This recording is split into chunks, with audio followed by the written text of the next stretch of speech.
Hello, it's Ash and welcome back to my channel. Now, welcome into this daily mobility stretch session for runners. It's going to be focused for runners because we're going to use some of the muscles or some of the areas, the joints and muscles, and really focus in on some of those muscles and joints that we use when we're running. So we're going to come into our hands and knees position. We're going to take those knees a little bit further back, and then we're going to come into what's almost like a half downward facing dog. So nice and slowly pedaling through those heels. We don't have to go into a full downward facing dog, so don't worry about what it looks like.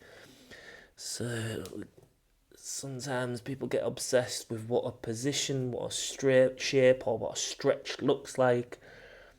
When in fact, that doesn't matter at all. It's about what it feels like, and does it give you a feeling of, oh, that's good, and yeah, and it's not harming your body, then that's the way to do it. This is a much safer way for the shoulders to do this position.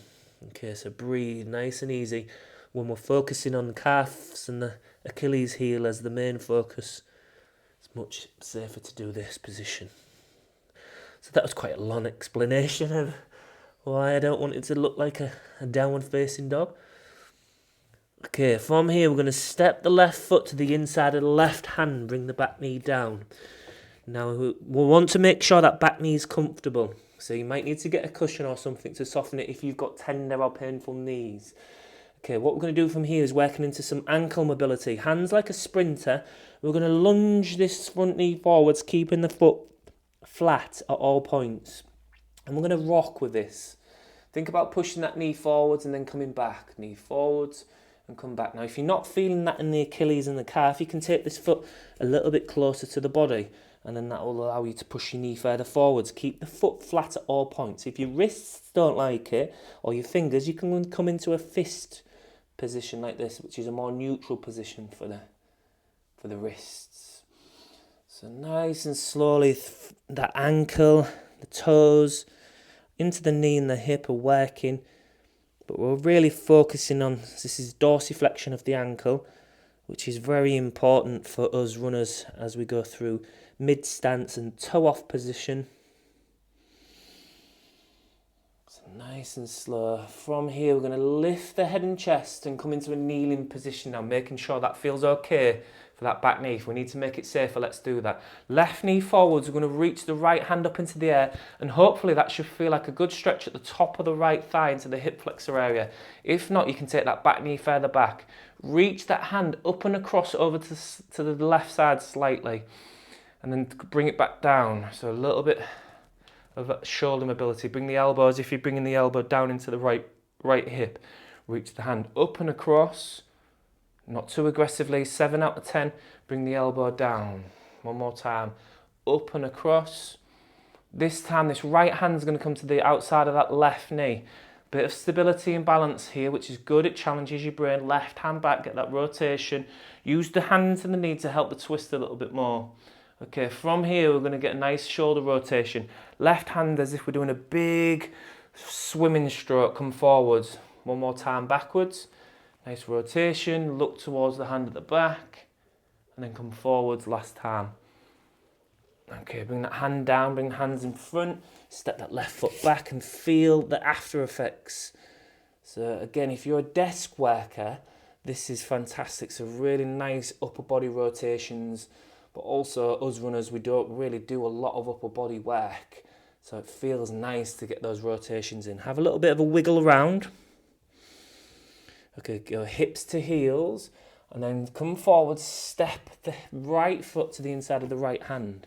Let's do those ankle mobility lunges. Again, if you need to, you can bring the foot further away or the foot closer to the body to find the right amount for your ankle, Achilles heel, and so the Achilles tendon and the calf muscle.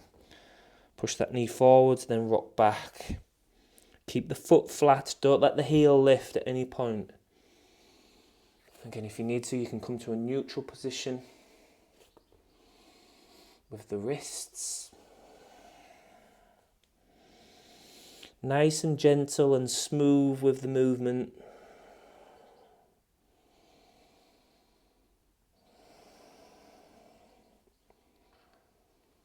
Okay, and And slowly lifting the head and chest. Make sure that back knee is comfortable. Again, right hand to the right hip, left hand up.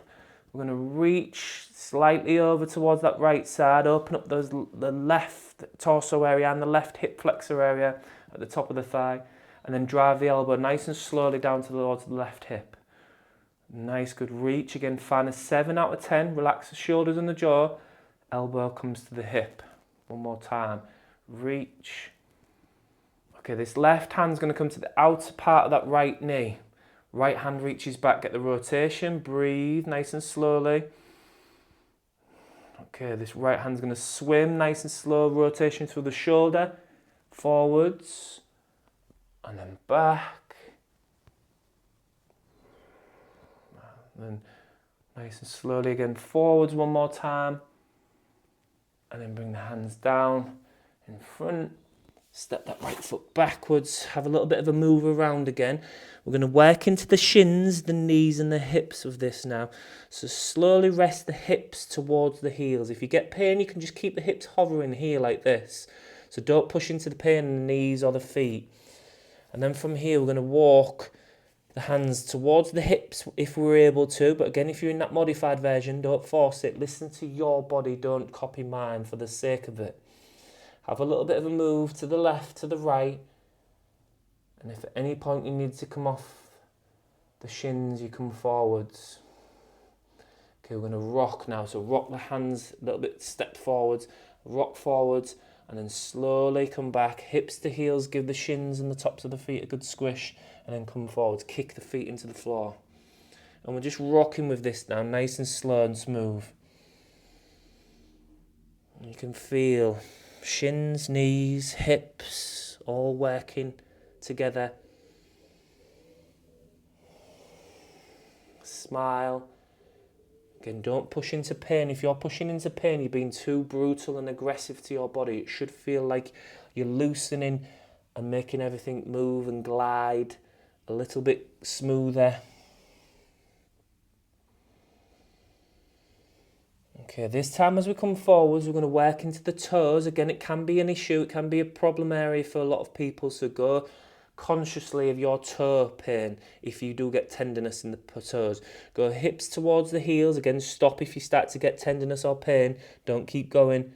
Push into the toes and rock forwards. A really nice exercise this for our toe off position, which is just as our toes about to leave the floor as we come through stance phase and then finish stance phase and start to enter flight phase, which is where both feet are off the floor.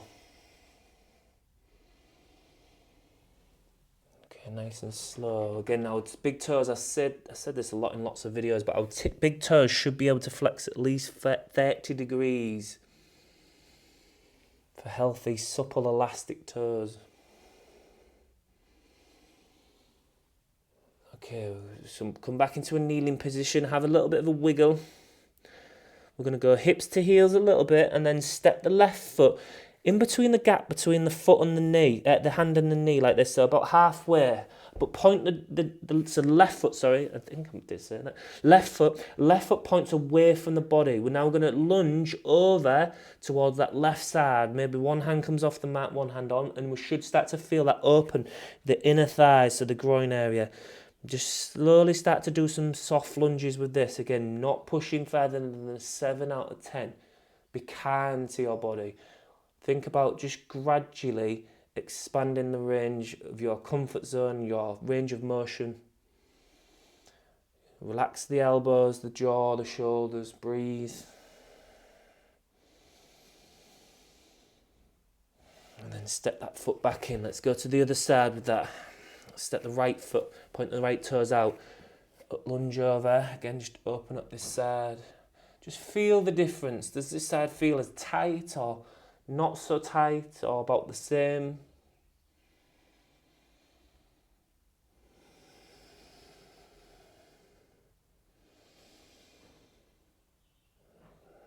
So you can do this type of mobility work maybe 3 to 4 times per week. Okay, step that right foot backwards and then come onto your bum. And I'm going to bring the feet out in front and then we're going to have a good bend on those knees. Now we're going to go into a nice good grab of those toes and stretch the big toes and the arch of the foot, but we also might get that into the calves, and depending on how tight your hamstrings are, you might get that in the hamstrings. We don't want it in the back of the knee. Now we're going to lift up and breathe in. Just pull on those toes, that should extend the stretch, and then breathe out and relax. One more time, lift up, breathe in, and then relax. Okay, hands backwards. We're going to do last hamstring mobility exercise. So again, a little bit of strength work for the hamstrings. Feet, these are not your feet. These are your hands. Hands wide as the mat and the elbows soft. We're going to send those hips up, and what we're going to do is alternating lifts. One heel, then the other. That's really going to work into those calves and hamstrings, or mainly the hamstrings. Okay, ready? And let's go. Last exercise. It's such an important area for us runners to keep strong.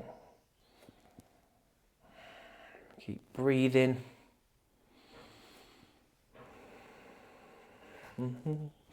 Nearly there. Timing it. Okay, and then come down. Stretch the legs out nice and long. Bounce the calves and the hamstrings. Give them a good squish into the mat. Slowly breathing down. And then bring the feet into touch. And then work into the groin. Just have a little bit of a move around. Relax the jaw and the shoulders. Slow the breathing down as we come to the end of this nice daily mobility session. And like I said, you can do this 3 to 4 times per week. And you've got to really stick with your stretching to see flexibility and range of motion gains. You've got to be doing it consistently for 3 to 4 months for you to really feel and see the visual progress, because it's gradual, it's so gradual. But you will start to notice, oh, actually, that position doesn't feel as tight. And I used to get up from the floor and make a bit of a creak, but now actually I can get up off the floor without making noises. It's all these sort of small progress changes that you can see. So well done for being here. If you've enjoyed the video, give it a thumbs up and maybe put thanks for the video in the comments. I am getting round to every single comment now with just a little bit of a thumbs up and a thank you, a little bit of a heart and an emoji. It's taken me a lot longer to get through to every single reply, so I do greatly appreciate it, and I do read every single one, but I'm not able to do a big reply to every single comment anymore, unfortunately. It's just taking so much time. And if you're interested in having me as your coach working to help you run better, have a look in the link in the description below. But you have set yourself up nicely for the rest of your day, whatever you are doing. Have a great day, and I shall see you in the next video.